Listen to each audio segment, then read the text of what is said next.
भारत में एसी वाली बसें या फिर अन्य बसों में आए दिन आग लगने की घटनाएं सामने आती रहती हैं। आखिर क्या वजह है? मानवीय लापरवाही है या फिर कोई अन्य वजह? हाल ही के कुछ महीनों में देश भर में बसों में आग लगने की दिल दहला देने वाली घटनाएं सामने आई। उदाहरण के लिए राजस्थान के जैसलमेर में अक्टूबर 2025 को एक ऐसी बस में शॉर्ट सर्किट की वजह से आग लग जाती है, जिसकी वजह से करीब 25 लोग जलकर राख हो जाते हैं। ऐसी एक और घटना आंध्र प्रदेश के कर्नूल में सामने आती है, जिसमें एक लग्जरी बस गाड़ी से टकराने के बाद उसमें आग लग जाती है, जिसमें करीब 19 लोग मारे जाते हैं। ऐसी घटनाएं आए दिन सुनने को मिलती है, जिसमें कई सारे लोगों की जो अपने सफर पर निकले होते हैं लेकिन वो अपने सफर तक पहुंच ही नहीं पाते, एक दर्दनाक हादसे में मारे जाते हैं। ऐसी घटनाएं आए दिन सुनने को मिलती रहती है। हाल ही में कुछ दिन पहले महाराष्ट्र के समृद्धि एक्सप्रेस पर एक निजी बस में अचानक से आग लग जाती है। हालांकि ड्राइवर की समझदारी के कारण सभी 12 यात्रियों को सुरक्षित निकाला जाता है, बड़ा हादसा होने से टल जाता है। ऐसी घटनाओं ने कई सारे सवाल खड़े कर दिए। आखिर क्या वजह है? हाईवे पर चल रही बसों में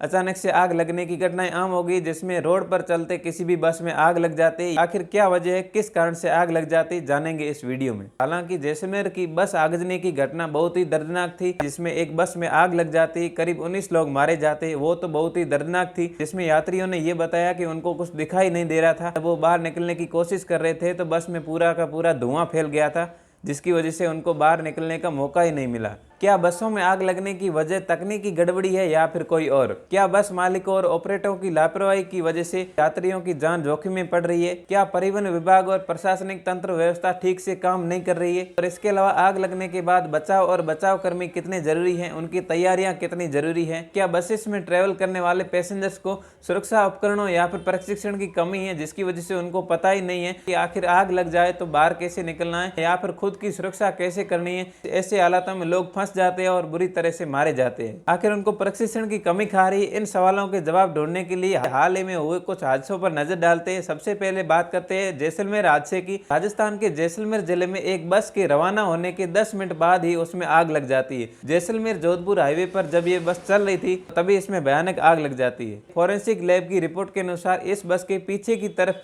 ऊपर रखी हुई एसी, जिसकी वायरिंग सीधी इंजन से कनेक्टेड थी, जिसमें शॉर्ट सर्किट की वजह से आग लग जाती है और ये तेजी से जल उठी। कर्नूल हादसे में भी ऐसा ही होता है। जब एक बस चल रही होती है तभी पीछे से आई एक बाइक ने उसको टक्कर मार दी, जिसकी वजह से बाइक में भरा पेट्रोल की वजह से भयानक आग लग जाती है। समृद्धि हाईवे पर चलती बस में आग लग जाती है, लेकिन ड्राइवर की चौकस निगाहों की वजह से कोई जनहानि नहीं हुई। इन उदाहरणों से स्पष्ट है कि जैसलमेर में हुए हादसे में 26 लोगों की मौत और कर्नूल में करीब 20 लोगों की मौत संयोग से नहीं बल्कि एक पैटर्न बन चुकी है। वैसे तो आग लगने की कई सारी वजह है, अपन उन सबको एक एक करके समझेंगे। सबसे पहले समझते हैं कि आग लगने की साइंटिफिक रीजन क्या है, वैज्ञानिक कारण क्या है जिसकी वजह से बसेस में आग लग जाती है। विश्लेषक बताते हैं कि आग लगने के बहुत सारे कारण हो सकते हैं। सबसे आम कारण है वो है शॉर्ट सर्किट, खराब वायरिंग या फिर वायरिंग में कई सारे उपकरण जोड़ दिए जाते हैं, जिसकी वजह से इलेक्ट्रिसिटी रेजिस्टेंस बढ़ जाता है और तार गर्म होकर पिघल जाते हैं और इसमें आग लग जाती है। उदाहरण के लिए दिल्ली की एक एसी बस में आग लगने के बाद जब जांच की गई कि जांच में पता चला कि एसी फिल्टर के पास में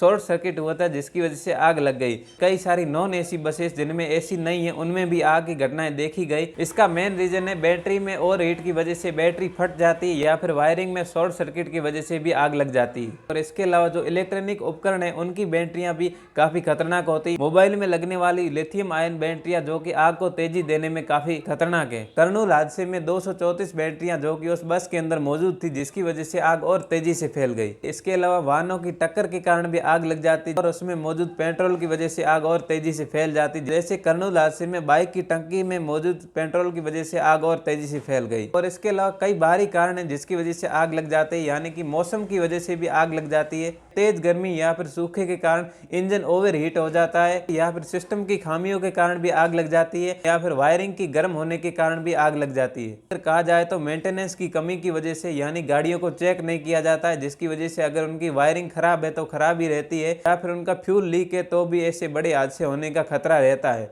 वैज्ञानिक कारणों के अलावा प्रशासनिक व्यवस्था की कमी की वजह से भी ऐसे हादसे बढ़ने लगे हैं और ऐसी तकनीकी खामियों के पीछे प्रशासन और मानव भी काफी जिम्मेदार है। एक नॉर्मल बस को एसी बस में कन्वर्ट किया जाता है और अन्य तरह का मॉडिफिकेशन किया जाता है। नॉर्मल बस को स्लीपर बस में कन्वर्ट किया जाता है। और कर्नूल हादसे में पुलिस जांच में पता चला कि नॉर्मल बस को स्लीपर बस में बदला गया और उसमें हाई वोल्टेज उपकरण रखे गए, सिलेंडर या फिर अन्य चीजें भी ज्वलनशील चीजें पाई गई। इसके अलावा हथौड़ा या फिर कोई ऐसी चीज मौजूद नहीं थी जिसकी वजह से उनको को बाहर निकलने में आसानी हो या फिर कांच को तोड़ने में आसानी हो।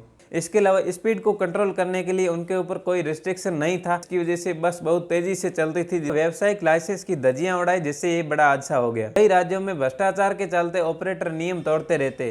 कई विश्लेषकों का कहना है कि अधिकारियों की कमी और भ्रष्टाचार की मिलीभगत के कारण ये घटनाएं ऑटोमेटिक हो जाती है। उदाहरण के लिए कर्नूल बस हादसे के बाद जांच में कई राजनेताओं के संरक्षण में अवैध बसें पकड़ी गई, लेकिन तब तक तबाही हो चुकी थी। बड़ी समस्या ये है कि अधिकांश बार प्रशासन घटना के बाद ही जगता है, पहले सौदाबाजी या फिर करप्शन से काम चलाते रहते हैं। साथ ही ड्राइवर की ट्रेनिंग और उसकी कोई जांच नहीं होती। ब्रेथलाइजर टेस्ट और समय समय पर फिटनेस की भी जांच होनी चाहिए। फिटनेस की जांच नहीं होती, इसी वजह से यात्रियों की जान पर सबसे बड़ा खतरा मंडराने लगता है। और सिस्टम की खामियों और प्रशासनिक चूक का सबसे बड़ा खतरा यात्रियों पर होता है। आंकड़े बताते हैं कि 2013 के बाद 7 सबसे बड़े बस हादसों में जिसमें आग लग जाती, जिसकी वजह से करीब 130 लोगों की मौत हो गई। सिर्फ अक्टूबर 2025 में राजस्थान और आंध्र प्रदेश के 2 बस हादसों में जिसमें बस में आग लग गई थी, जिसकी वजह से करीब 41 लोगों की मौत हो गई। इन हादसों में या तो यात्री पूरी तरह से जल गए या फिर झुलस गए। कई सप्ताह तक अस्पताल में जली हुई लाश की तरह भर्ती रहे। ऐसे समय में जब अचानक आग लग जाती है तो यात्रियों के पास आग से बचने के लिए बहुत कम समय होता है। ये स्थिति और भयानक तो तब होती है जब गेट बंद हो जाए या फिर गेट से निकलने का कोई उपाय ना बचे, इमरजेंसी गेट नहीं हो, जिसकी वजह से यात्रियों को बाहर निकलने का बिल्कुल समय नहीं मिलता। कई सारी बसों में अभी भी इमरजेंसी गेट नहीं था, और अगर किसी बस में इमरजेंसी गेट होता है तो या तो वो खुलता नहीं है, बहुत ही मुश्किल से खुलता है, जो कि आम इंसान से खुल भी नहीं सकता। बस के ओनर्स इमरजेंसी गेट के आगे सीट लगा लेते हैं, जिसकी वजह से लोगों को निकलने का रास्ता भी नहीं मिल पाता। कई रिपोर्ट्स में बार बार सामने आया है कि बस में लगी सीटें पीपीएस की बनी होती, यानी प्लास्टिक पॉलिएस्टर, जो कि जल्दी आग पकड़ता है और बस को धुएं और गैस से भर देता है। घुटन और दम घुटने की वजह से वो मर जाते हैं। कुल मिलाकर इन घटनाओं ने यात्रियों को फिर से बतलाया है कि बस में सफर करना कितना जोखिम भरा हो सकता है। तो इसीलिए आइए समझते हैं इसके क्या क्या समाधान है, किस तरह से यात्री बच सकते हैं। सबसे पहले बसों के अंदर सुरक्षा और बचाव के सारे उपकरण मौजूद हो और इनका किस तरह से यूज करना है ये भी पब्लिक को बताना चाहिए। तमिलनाडु सरकार ने तो कई सरकारी बसों में धुएं सेंसर और ऑटोमेटिक फायर सेपरेशन के भी कई सारे उपकरण लगा लिए हैं, जिसकी वजह से ऐसे हादसों से बचा जा सकता है। और इसी तरह अन्य राज्यों में भी ऐसे रूल एंड रेगुलेशन लागू की जा सके, इसमें फायर अलार्म, ज्वलन रोधी कोटिंग और हथौड़े जैसे उपकरण लागू किए जा सकते हैं। प्रशासनिक सुधार भी उतने ही जरूरी है। और इसके अलावा बसों में जीपीएस ट्रैकिंग, स्पीड गवर्नर, इसके अलावा बसों की टाइम पर मॉनिटरिंग की जानी चाहिए और लापरवाही से चल रही बसों के ड्राइवर्स के लाइसेंस कैंसिल किए जाने चाहिए और यात्री शिकायत तंत्र को भी काफी मजबूत किया जाए। और इसके अलावा ड्राइवर्स और कंडक्टर को आग लगने के बाद बचाव कार्य और उसके सुरक्षा के उपाय के बारे में प्रशिक्षित किया जाना चाहिए और प्राथमिक चिकित्सा का भी प्रशिक्षण देना चाहिए, जिसकी वजह से वो यात्रियों की हेल्प कर सके। लोगों को सुरक्षित बसों की जानकारी देने वाले प्लेटफॉर्म और हेल्पलाइन से भी जन सहायता बढ़ सकती है। इन सब बातों से एक बात साफ हो जाती है कि बस में आग लगना कोई हल्का फुल्का मसला नहीं है, बल्कि तकनीकी और मानव दोनों तरह की गड़बड़ियां मिलकर इस बड़ी त्रासदी को जन्म देती हैं। जब तक बस की डिजाइन और उसके उपकरण कड़ी सुरक्षा मानकों पर तैयार नहीं होंगे, जब तक ऐसे हादसे रुकने का नाम भी नहीं लेंगे, रुकने की बजाय बार बार होते रहेंगे।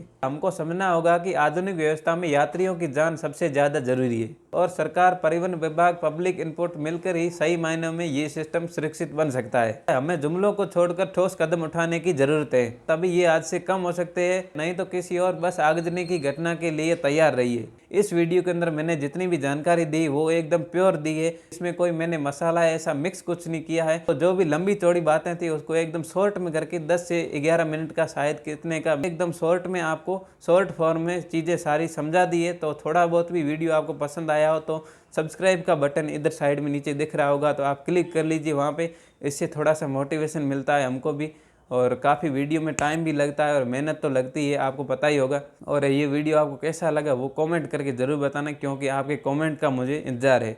मिलते हैं किसी नए वीडियो में, तब तक के लिए जय। अगर मैं चाहता तो लंबा चौड़ा 30-40 मिनट का भी वीडियो बना सकता था, क्योंकि 2-4 ऐसी कहानियाँ थी जो मैं लंबी भी कर सकता था, लेकिन मुझे लगा कि इससे पब्लिक का टाइम वेस्ट होगा, कोई मतलब नहीं है। इसलिए मैंने इसको शॉर्ट फॉर्म में आपको दे दिया जानकारी सारी कुछ जो भी था, मैंने इसको शॉर्ट फॉर्म में आपको ज़्यादा बातें शॉर्ट फॉर्म में बता दी है।